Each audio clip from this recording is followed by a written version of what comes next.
Un tagad par tradicionālo zīlēšanu ar 50 pelešķu kātiem.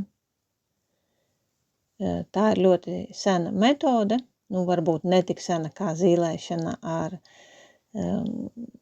bruņurupuču bruņām un uz dzīvnieku kauliem, bet tomēr pietiekami sena un tiek izmantot arī mūsdienās. Un šeit ir iespējami 4 līniju varianti, kas pamatojas uz skaitļiem, ko mēs iegūsim. 6, 7, 8 vai 9. 7 norāda uz nemainīgu nepārtrauktu janglīniju. 9 norāda uz mainīgu nepārtrauktu janglīniju, ko atzīmē ar aplīti. 8 norāda uz nemainīgu pārtrauktu jiņlīniju. Un 6 norāda uz mainīgu pārtrauktu jiņlīniju, ko atzīmē ar krustiņu. Ir vēl sīkāks skaidrojums, kāpēc tieši šie skaitļi, bet mēs neiedziļināsimies šoreiz numeroloģijā. Man nav pelešķu kāta, bet es paņemšu 50 nūjiņas, kas ir vienāda garuma, vienāda smaguma. Īstenībā vienalga jau ar ko zīlē, var jebkādus ērtus priekšmetus paņemt, kas pēc skaita atbilst. Pelešķi agrāk tika uzskatīti par tādiem īpaši maģiskiem augiem. Pēc tam arī viņu kāti bija diezgan izturīgi, kad izžāvēti, tāpēc viņus izmantoja. Bet var aizvietot arī ar kaut ko citu.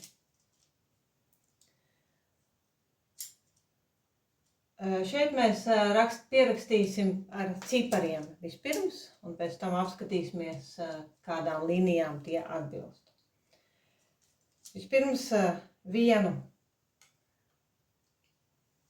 kociņu noliek priekšā, un to neizmanto pareģošanā.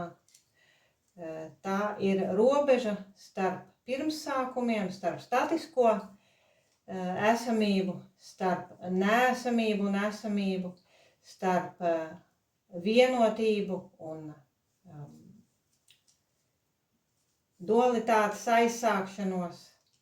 Tad pirms mēs noliekam šo vienu kociņu, nekas vēl nav sācies. Un pēc tā sākas visas darbības, gluži tā kā pasaule sākas, vai arī, kad kāda dzīvība ir piedzimusi, tad sākas dažādas aktivitātes, darbības, domas, uzskati.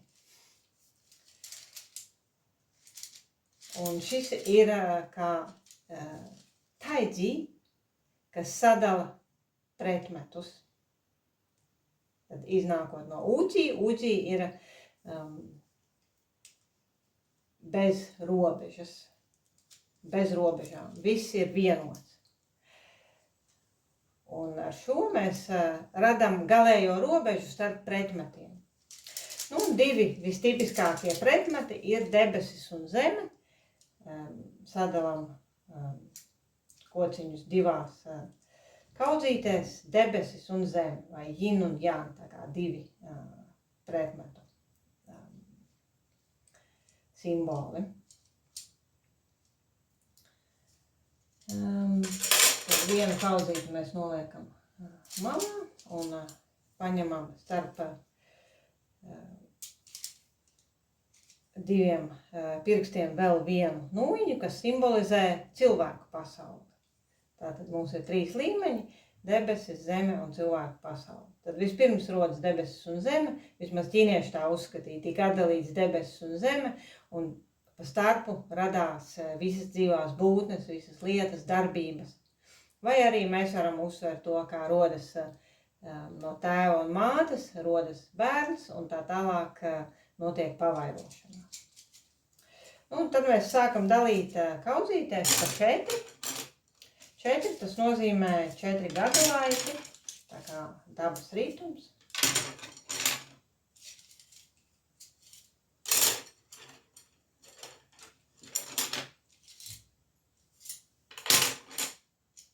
Un beidzamos 4, vai beidzamos 3, vai beidzamos 2 vai 1, kas nu paliek pāri, kopā ar šo, ko mēs bijām ielikuši starp pirkstiem, atliekam malā. Tas ir liekais mēnesis, ko ik pa 5 gadiem ielikt tradicionālajā kalendārā. Nu, un šādi mēneši būs 2, tāpēc no abām kaudzītēm mēs pārpalikušos noliekam malā. Tad arī otru mēs sadalām grupās pa 4.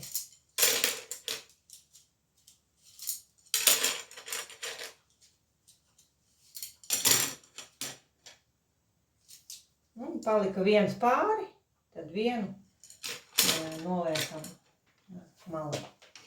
Tad tas ir otrais mēnesis, ko ieliek starp 5 gadiem, lai izlīdzsvarotu dienas. Un tad mēs atkal visu savākam kopā un šādi mēs atkārtosim vēl 2 reizes. Atkal sadalīt pusēm, debesis un zeme. Vienu ieliekam starp pirkstiem, cilvēku pasauli un atkal grupējam pa 4.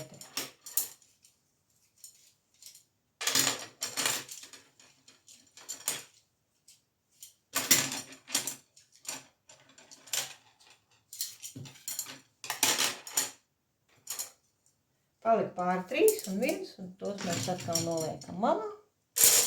Un tāpat otru kaudzīti.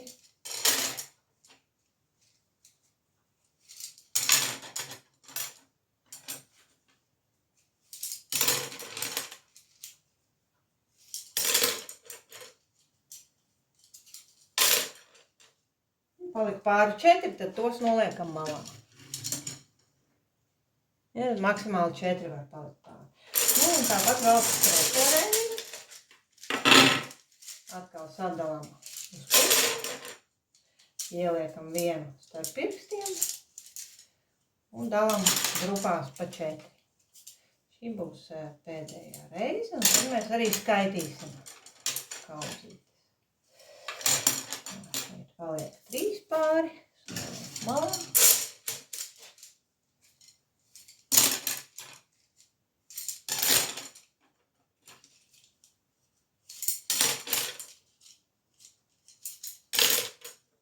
Paliek 4 pāri, noliek malā.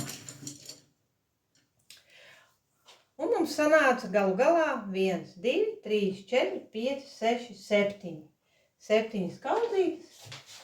To mēs arī varam pierakstīt kā apakšējo līniju. Mēs ieguvām 1 līniju. Pierakstam 7. Tā ir apakšējā līnija. Nu, un šādu procesu mums ir jāveic 6 reizes. Līdz mēs iegūstam 6 skaitļus. Sākam rakstīt no apakšējā.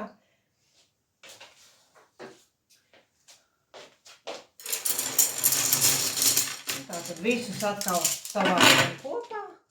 Arī malā noliktos. Pabeidzot zīlēšanu ar kociņiem, mēs ieguvām šādu rezultātu. Tad 7 mums bija pirmā, tā bija nepārtraukta.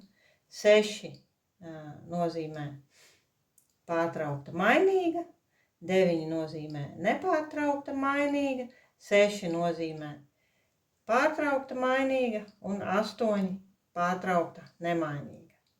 Nu, un tās, kuras atzīmētas kā mainīgas, tās mēs mainām uz pretējo. Līdz ar to otra mums ir sanākusi šāda.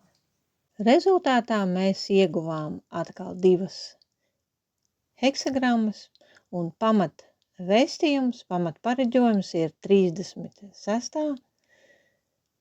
Heksagramma, kur apakšā ir uguns, augšā zeme. Es šeit atzīmēju ar dubultu aplīti, lai var redzēt, kur ir svarīgākā. Un papildu apstākļus vai iespējas nākotnē parāda 54.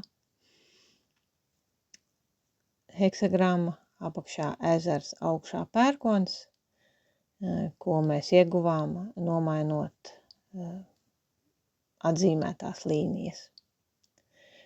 Nu, un tieši tā ir gadījies, ka 36. ir mana mīļākā heksagramma.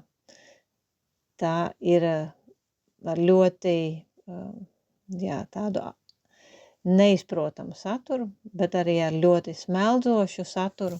un tādēļ es to gribēju parādīt. 36. heksagramma, kā es iztulkoju, saucas gaismas vāts. Jau pats šis nosaukums ir ļoti dažādi tulkojums, būtībā gandrīz nav iztulkojums, jo Ming nozīmē burtiski gaisma vai spīdēt, bet citreiz to asociē arī ar putna kliedzienu, jo putna kliedziens arī izrunājas kā Ming. Savukārt Jī tulkojumā burtiski norāda uz austrumu barbariem, jeb austrumu svešzemniekiem, piemēram, varbūt korejiešiem, un tas ir cilvēks, liels cilvēks ar loku rokās. Bet, šeit kontekstā tas īsti neiekļaujas, tāpēc daži to tulko kā putnu, kaut kāda veida putns, citi to uzskata par ievainojumu. Es iztulkoju kā gaismas vāts, tā nedaudz pārnestā nozīmē. Šeit jūs varat redzēt, kāds ir pamatspriedums, pavisam īs, grūtībās ieteicama pašapziņa.